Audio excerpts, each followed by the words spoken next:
అందరికీ నమస్కారం. ఈరోజు కథ జాబిల్లి కోసం పార్ట్ 12 రచించిన వారు శాలిని గారు. ఇక కథలోకి వెళ్ళిపోదాం.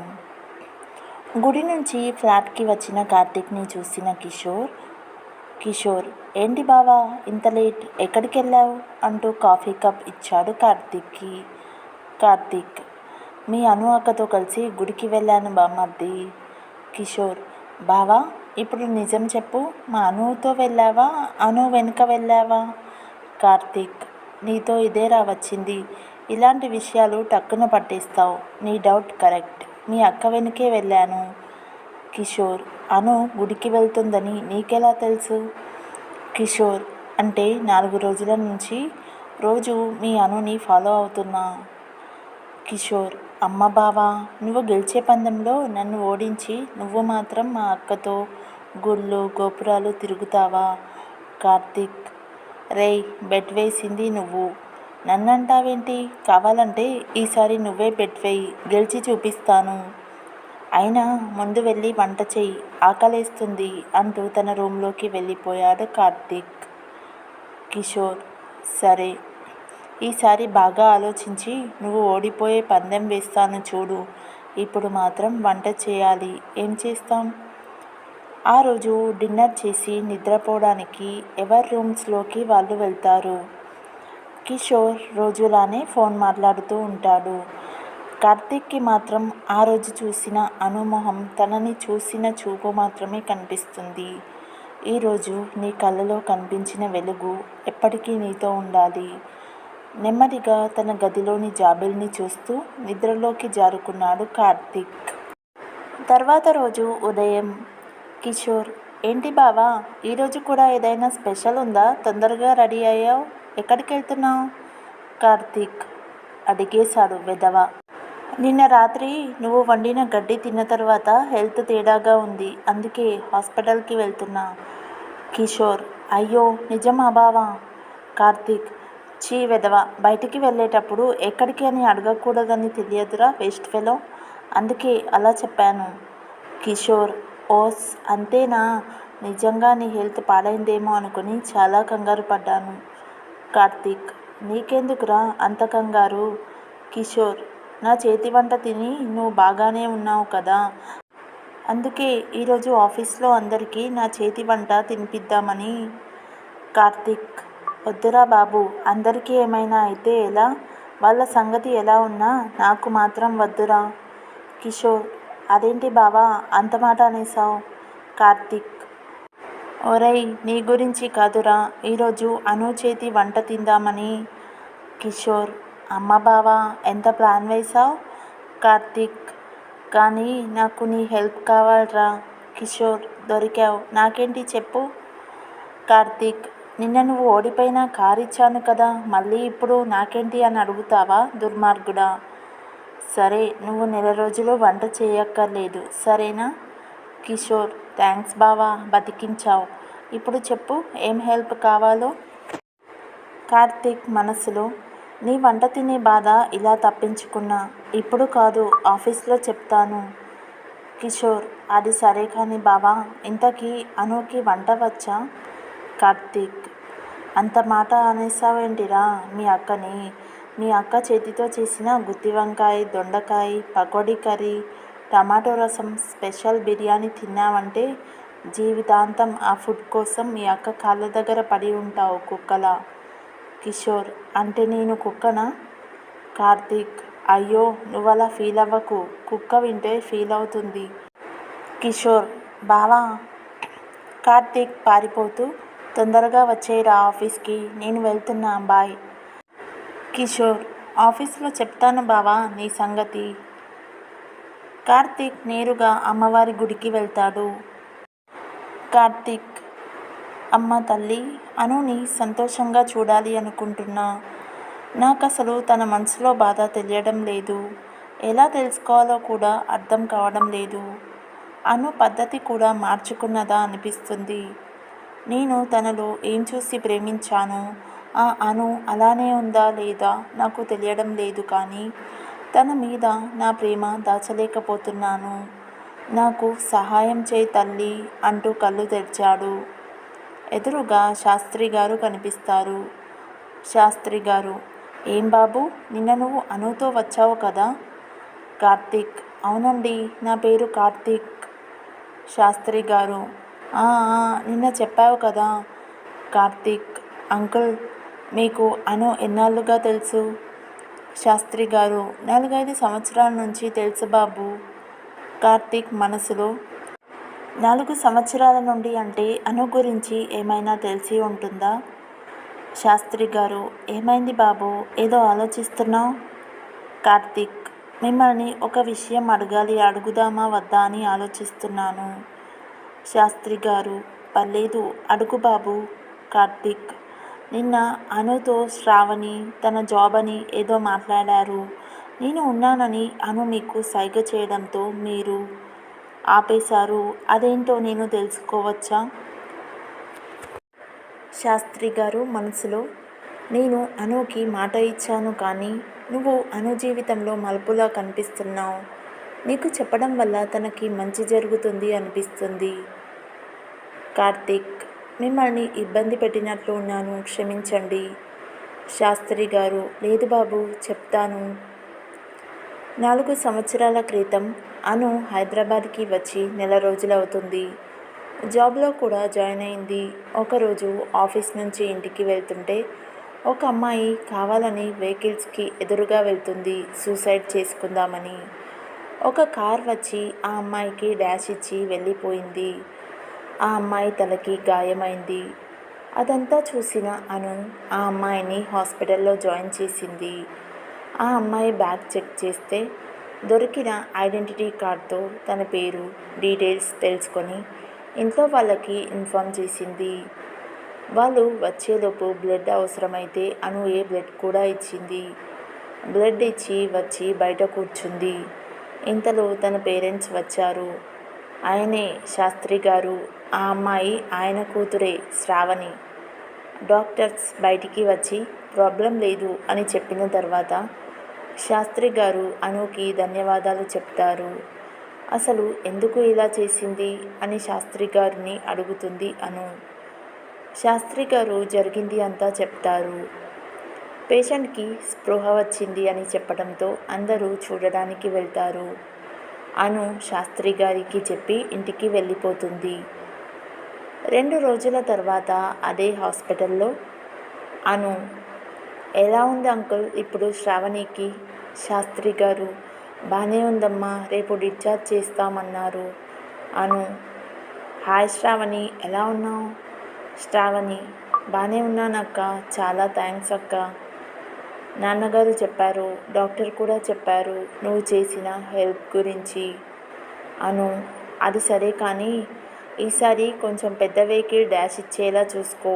స్పాట్లో ప్రాణాలు పోవాలి, అంతేకాని ఇలా హాస్పిటల్లో ఏం బాలేదుగా. శాస్త్రి గారు ఆయన భార్య షాక్తో అనుని చూస్తూ ఉంటారు. శాస్త్రి గారి భార్య అనుని వారించేలోపు శాస్త్రి గారు ఆమెను మాట్లాడొద్దు అని సైగ చేస్తారు. శ్రావణి: అక్క, అది అది అని తలదించుకుంటుంది.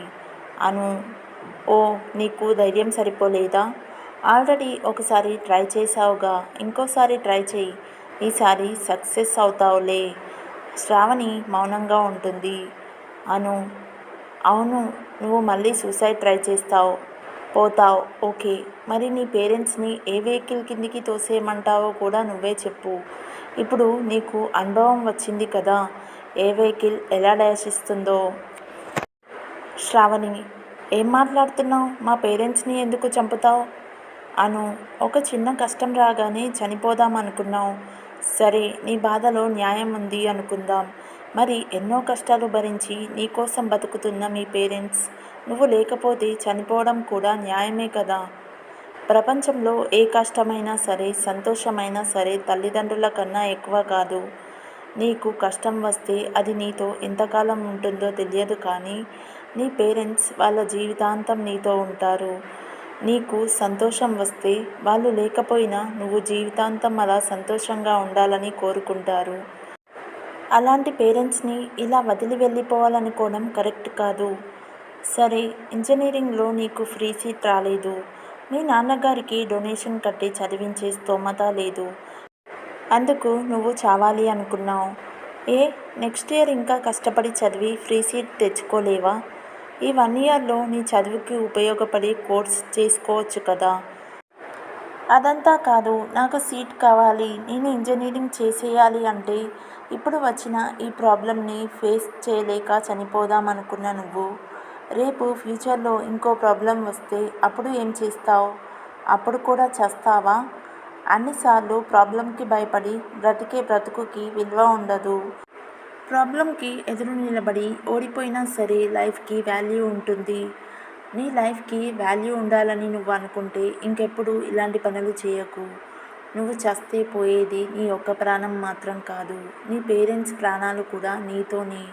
అది గుర్తుపెట్టుకో. శ్రావణి: సారీ అక్క, ఇంకెప్పుడు ఇలా చేయను. అను: సారీ నాకు కాదు, నీ పేరెంట్స్కి చెప్పు. శ్రావణి: క్షమించండి నాన్న. అమ్మ, నువ్వు కూడా క్షమించు. శాస్త్రి గారు: పర్లేదమ్మా, నువ్వు మాకు దక్కావు, అది చాలు. వచ్చే సంవత్సరం నిన్ను ఇంజనీరింగ్లో ఎలాగైనా చేరుస్తాను తల్లి. అను: అవసరం లేదు అంకుల్, శ్రావణి ఈ ఇయర్లోనే జాయిన్ అవుతుంది. ఇదిగో శ్రావణి, నీ కాలేజ్ అడ్మిషన్. నువ్వు పూర్తిగా కోలుకున్నాక కాలేజీకి వెళ్ళొచ్చు అని కాలేజ్ అడ్మిషన్ పేపర్స్ అన్నీ శాస్త్రి గారి చేతికి ఇస్తుంది. అను: అంకుల్, శ్రావణిని ఇంజనీరింగ్ అయ్యే వరకు నేనే చదివిస్తాను, మీరు టెన్షన్ పడకండి. శ్రావణి: వద్దక్క, నెక్స్ట్ ఇయర్ నేనే ఫ్రీ సీట్ తెచ్చుకుంటాను, అప్పుడు జాయిన్ అవుతాను.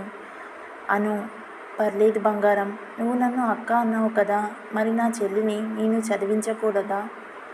శాస్త్రి గారు: వద్దమ్మా, ఇప్పటికే చాలా సహాయం చేశావు, దానికే నీకు రుణపడ్డాం, మళ్ళీ ఇదంతా. అను: అంకుల్, ఇది సహాయం కాదు, మనిషిగా నా బాధ్యత. ఏం అవసరం వచ్చినా నాకు ఫోన్ చేయండి. ప్రతి సంవత్సరం కాలేజీ ఫీజు నేను పంపిస్తాను. మీరు ఎక్కువ ఆలోచించకండి, నేను వెళ్తాను. శాస్త్రి గారు: అమ్మా, నీ అడ్రస్? అను: వద్దంకుల్, నా గురించి డీటెయిల్స్ ఏమీ నేను చెప్పను, మీరు అడగొద్దు. నా ఫోన్ నెంబర్ ఆ మెడికల్ రిపోర్ట్స్ మీద ఉంది కదా, అది నోట్ చేసుకోండి. శ్రావణి: థ్యాంక్స్ అక్క. అను: నీ థ్యాంక్స్ నాకు వద్దు కానీ బాగా చదువుకో. ఇదిగో నీకు నా గిఫ్ట్. మొన్న యాక్సిడెంట్లో నీ బ్యాగ్ పాడైపోయింది కదా, అందుకే కాలేజ్కి వెళ్ళడానికి న్యూ బ్యాగ్ తీసుకో. వెళ్ళొస్తాను శ్రావణి. ఉంటాను అంకుల్ అని చెప్పి వెళ్ళిపోయింది అను. శాస్త్రి గారి భార్య: ఎవరండి ఈ అమ్మాయి, ఇంత సహాయం చేసి అలా వెళ్ళిపోయింది? శాస్త్రి గారు: ఆ అమ్మాయిని చూస్తేనే తెలుస్తుంది, ఆ అమ్మాయి ఉన్న చోట కష్టం ఉండదు అని.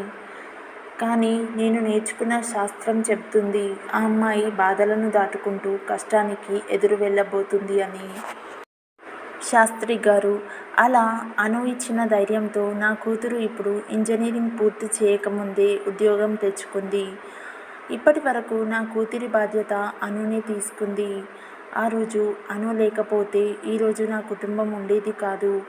అంతేకాదు, ఈ గుడిలో భక్తులకి ఎవరికైనా అవసరంలో సహాయం చేయమని నా చేత సహాయం చేయిస్తుంది. నేను ఇప్పటికీ బాధపడతాను, ఇంత మంచి అమ్మాయి నా కూతురు ఎందుకు కాలేదు అని అంటూ కళ్ళు తుడుచుకుంటారు శాస్త్రి గారు. Karthik: thanks uncle. అను మీ కూతురు కాలేదు అని మీరు బాధపడడంలో ఎంత అర్థం ఉందో తెలియదు, కానీ అను గురించి తెలిసి కూడా తనకి దూరంగా ఉంటున్నాను చూడండి, నన్ను ఏమనుకోవాలి? లేదంకుల్, నాకు అను కావాలి, తనతో నాకు జీవితం కావాలి. శాస్త్రి గారు మనసులో: అను తన జీవితాన్ని తానే శాసించుకుంటుంది, నువ్వు తన జీవితంలో మలుపు అవుతావు అనుకున్నాను, కానీ అను నీ జీవితం అనుకుంటున్నావు అని తెలుసుకోలేకపోయాను. కానీ అనుని నువ్వు గెలవలేవేమో. కార్తీక్: అంకుల్. కార్తీక్ పిలుపుతో శాస్త్రి గారు ఆలోచనల నుండి బయటికి వస్తారు. కార్తీక్: మీరు ఏమి ఆలోచిస్తున్నారో నాకు అర్థమైంది, మీరు చెప్పిన విషయాలు ఏవి నేను అనుతో మాట్లాడను. శాస్త్రి గారు: సరే బాబు. కార్తీక్: అంకుల్, నేను వెళ్ళాలి. అనుని చూడాలి, వెళ్ళొస్తాను అంకుల్. అను, నువ్వు మారిపోయావు. నీ పద్ధతి మారిపోయిందేమో అనుకున్నాను, కానీ నువ్వు అలానే ఉన్నావు. ఎదుటివారి సంతోషంలో నీ సంతోషంని చూసుకుంటున్నావు. ఏ అనుని చూసి ఆ రోజు ప్రేమించాను, ఈ రోజుకి కూడా ఆ అను అలానే ఉంది. నీ మొహంలో చిరునవ్వు చూడాలని, నువ్వు సంతోషంగా ఉండాలని నేను వచ్చాను, కానీ నీతో ఉంటున్న ప్రతి క్షణం నిన్ను వదిలి ఉండలేను అనిపిస్తుంది. ఈసారి నేను నిన్ను వదులుకోవాలని అనుకోవడం లేదు. అందుకే నీ బాధ ఏదైనా దానిని దూరం చేసే సంతోషం నేను అవుతాను. నీ ప్రేమని గెలుచుకుంటాను. నేను నిజంగా పిచ్చోణ్ణి అను. కళ్ళు తెరిచి సూర్యోదయంని చూసి నా జాబిలి అస్తమించింది అనుకున్నాను, కానీ మరొక చోట ఉదయించింది అని అనుకోలేదు అనుకుంటూ కార్ డ్రైవ్ చేస్తూ ఆఫీస్కి చేరుకున్నాడు కార్తీక్. ఆఫీస్లోకి వెళ్తూనే అనుని వెతుకుతాడు కార్తీక్. అను ఫ్లోర్లోని టీంతో వర్క్ గురించి మాట్లాడుతూ కిషోర్ క్యూబికల్ నుంచి రవి క్యూబికల్కి వస్తుంది. కార్తీక్కి అనుని చూడగానే ఏం చేస్తున్నాడో మర్చిపోయి వెళ్ళి అనుని అందరి ముందు హగ్ చేసుకుంటాడు. కార్తీక్ చేసిన దానికి అను ఏం చేయాలో తెలియని స్థితిలో జరిగిన దానికి షాక్తో నిలబడిపోతుంది. అందరూ షాక్తో కార్తీక్ని అనుని చూస్తూ ఉంటారు. మిగిలిన కథ నెక్స్ట్ పార్ట్లో చూద్దాం. If you like this video, please like, share and subscribe to my YouTube channel. Thank you.